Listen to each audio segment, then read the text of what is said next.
We get our first look at baby Megalodon, plus 3 more surprising species confirmed for Jurassic World Evolution 3. But that's not even what the new gameplay footage is about. It's about modular building.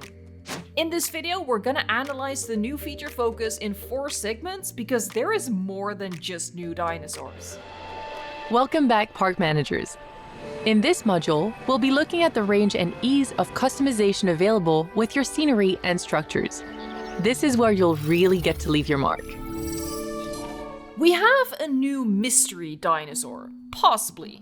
This time in the form of another one of those abstract sculptures. It could just be the Brachiosaurus or the Patagotitan, but it could also be something new like the Camarasaurus. It's impossible to tell, unfortunately, but let me know your predictions in a comment down below. Don't worry though, this feature focus shows us 4 new species in the flesh to add to the 100% confirmed list, including the Megalodon. That means we've gotten 15 species confirmed in just the past week. Frontier is releasing more and more information at a rapid pace, so subscribe to the channel if you want to make sure you don't miss out on any exciting reveals. The chalets are probably my favorite new buildings. I'm assuming these and other buildings featured prominently are pre-builds available to us right at launch.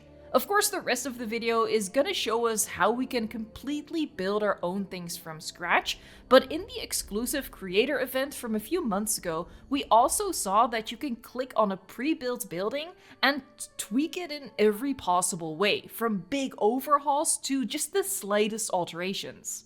For example, if you don't like these modern glass add-ons, you can just remove those and copy the traditional building pieces over to fill in the gap, or click on an existing wall piece and change the color of those. This is a good look at the construction girdles they placed over the aviary here. There's a whole tab in the decoration menu just for girdles. I'm not really a fan of how this looks, but I do like the idea of creating areas in a park that still look to be under construction. Jurassic World Evolution 3 has changed a lot. A lot has improved over Jurassic World Evolution 2, but the monorail still seems to work the same, with no variable height. The path tool also seems to work the same, but at least we have many new different path types, which we'll see more of in the next segment. You'll have access to several exciting themes when building out your parks. Plus, we have tons of ready-to-go blueprints so you can get them up and running quickly and easily. But before we get into the building, you'll need to think about how your guests and staff will get around. There's plenty of paving to choose from to match any aesthetic. This is the second time I've seen Frontier stick a whole family of Ketzes in a single aviary dome. Somebody needs to... Look at the path, Evo! Look at the path! Ooh!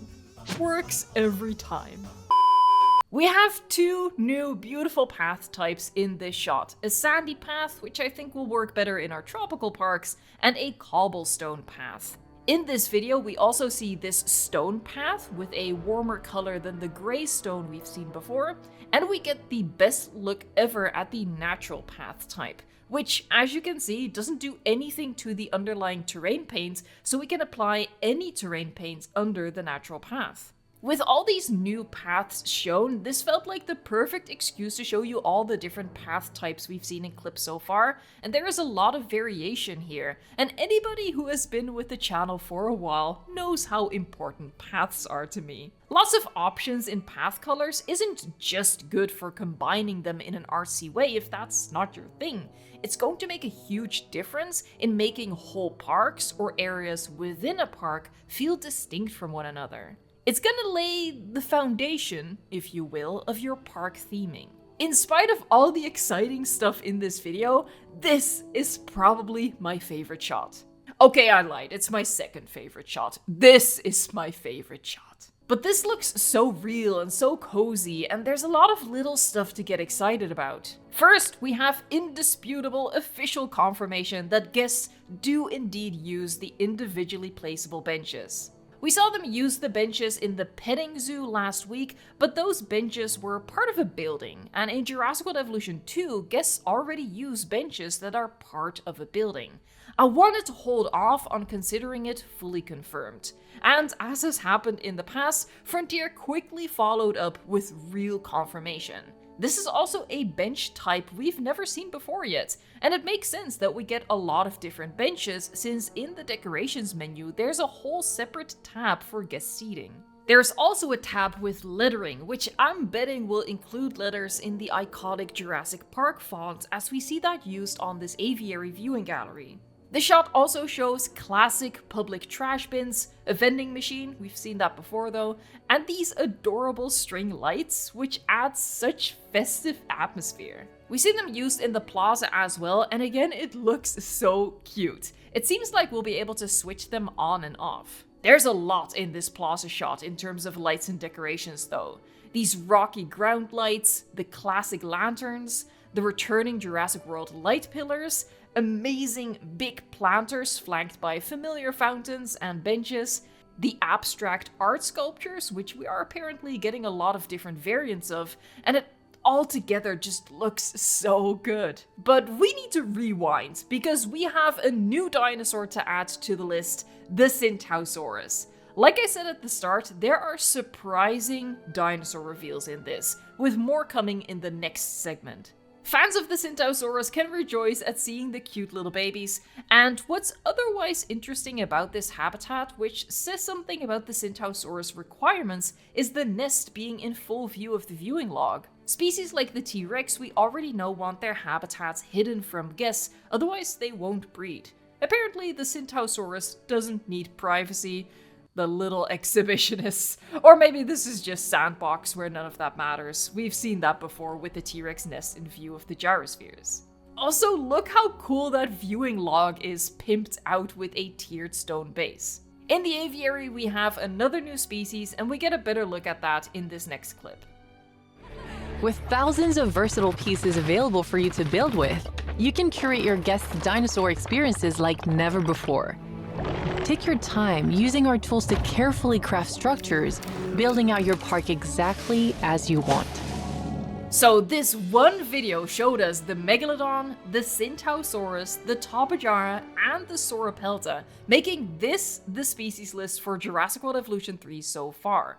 Megalodon we had already seen as a statue before, so I considered that confirmed already, but seeing it swimming around 100% officially confirms it. Obviously, I am ecstatic to have it back, since it is my favorite marine species of Jurassic World Evolution 2. I lost my mind when they added it in the final DLC. Whoa, okay, Evo, calm yourself. Stay calm. Whoa. Oh my god. Oh my, wow. I do wish the baby was a bit smaller than it is though. Tapejara I'm also happy about. It's one of the species I predicted would be in the base game, and one of the species I wanted in the base game. Centausaurus and Sauropelta, not so much. These two I would have been happy to see cut, considering the roster is shrinking to 82 species at launch, and we have, in my opinion, better Hadrosaurs and Nodosaurus that I would rather see. Just like Archaeornithomimus confirmation last week, this just has me going, why though? I'll be doing a full video soon discussing the dinosaur roster we know so far, filling in some of the gaps in the genome, and working through some concerns, because in my opinion, we are seeing some precious slots get wasted. But let me know in a comment down below what you think of these returning dinosaurs. Okay, now we're finally getting into what the feature focus is actually about. Modular building. Modular building allows us to create anything we want using the individual pieces available to use. Using the widget, we can position, angle, and resize each piece to make a custom creation, which can be as big and complicated as a building or as small and simple as a decoration. If you want a building to have a function for your guests as an amenity or an attraction, you need to place the appropriate gray box first. This gray box allows the building to have a function and count towards meeting guest requirements, and then you can build whatever you want around that. And like I said earlier, the gray box is at the core of all the pre-built buildings as well, which you can fully alter and add to however you like. If you are like me and you're a little intimidated by the modular building because you don't moonlight as an architect or designer in your spare time, the next segment is especially important. Remember those blueprints I mentioned? Well, you'll find there's even more you can access, shared by other park managers through our workshop. You can easily access the workshop without even needing to leave your park, making finding new creations much easier. Browse through a wide range of unique designs and build out your blueprint collection. And don't forget to upload your own. We're very excited to watch your parks develop and see just how far you'll push your designs. Be sure to watch the rest of our modules for further training on managing your parks. Everything you build, you can save as a prefab for yourself to reuse in your other parks, and your proudest builds you can upload to the workshop where other park builders can download your blueprints and bring them into their own parks. And this is how the architects and designers among us are going to be sharing their amazing builds for the rest of us to use. If you feel like you're not the best builder, or you just don't want to spend hours on creating a custom structure, you can browse the workshop and download the amazing creations made by others. And it looks like this will be easily accessible within the game itself. In the Profile tab, you can upload your own designs, see your own blueprints, your favorites, and subscriptions, which I think allows you to subscribe to certain buildings to access all their builds. I'm not the best modular builder, but I did add some popular items to the Prehistoric Kingdom workshop, so I'll do my best to add creations to the Jurassic World Evolution 3 workshop as well for you to download. In another tab, we have Trending, which I'm guessing will be the most popular, most downloaded builds at any given time, so you can quickly access the best of the most current builds. Which is something you will also be able to do directly from the build menu, as the most popular blueprints for each building type will appear right here. And then through this button, you can access the full workshop. In the other tab within the workshop, we can apparently browse through, I'm assuming, all uploads, using search terms to help you find what you're looking for. For example, you can look up all fountain designs to find the perfect one for your plaza. We've been seeing more of the Stegosaurus lately, but I do hope that alongside the Jurassic World variant, we're also getting the way superior Jurassic Park variant back. Variance is something of a question mark, a big question mark within the community. We haven't seen any different variants yet within a species. While I think canon variants are likely safe, I am worried Frontier's original variants might have been dropped. Last week was a huge week full of exciting reveals. If you missed any of it, check out the videos linked right here, or go to the channel to make sure you are up to date on all the news, and of course subscribe for future news. Thank you so much for watching, liking, subscribing, and until next time, stay tuned for more.